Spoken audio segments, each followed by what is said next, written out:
It's basically the rainforest. We finally had a few days without rain, and so we have decided to try making biochar. Biochar is a way that you can nourish your soil.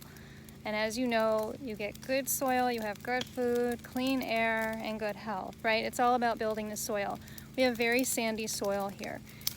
Charcoal is very absorbent. So biochar is essentially homemade charcoal that you douse with nutrients for a month or two, and those nutrients soak into the charcoal, and then the charcoal feeds the soil. So here we just started a fire. We've got the kindling going, and we are not going to let everything burn to ash. Instead, we're going to just char the wood to a point where it's black all over, and then we're going to keep adding layers of bare wood. And once everything gets black and charred, we're going to douse it with water so that it stops the fire. The intention is that we don't let it burn to ash, and instead we're making charcoal.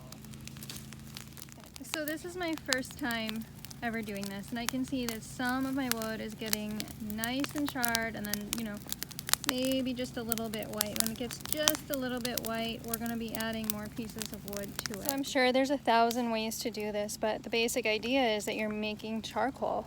And we decided to do it with a fire pit that we had already dug, and we had to get rid of some cardboard, so we used that as kindling. The idea is, again, you just don't want to let the wood turn to ash. That will be bad. You want to create this absorbent material. This is the most satisfying part. See how it's all black and not white like ash? That's because we did it right. We created charcoal for the first time. So after the fire burned down, we burned all the wood that we had. We just started spraying water on the fire. We burned hundreds of pounds of wood. Hundreds of pounds of wood, and now that's Violet with a shovel.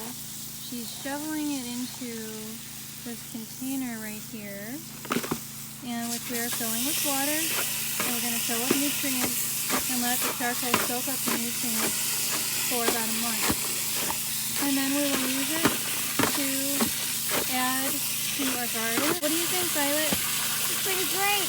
Actually, we never made charcoal before, but this is a pretty great day, just seeing our beautiful charcoal actually work.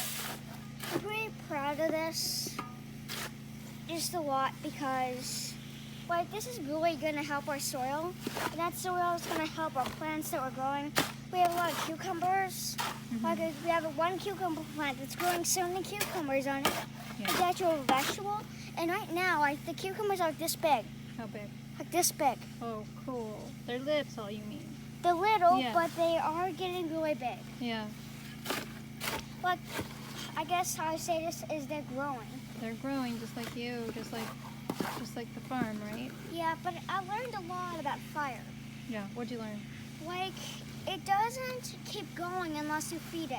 Oh, wow. And you might thinking, if I feed it an apple, it would keep going. Yeah. But really, it has to take dry stuff like sticks, cardboard, and sometimes cloth. It has to be the right type of cloth, but you know what I mean. I do know what you mean. And I guess sometimes sand. Yeah.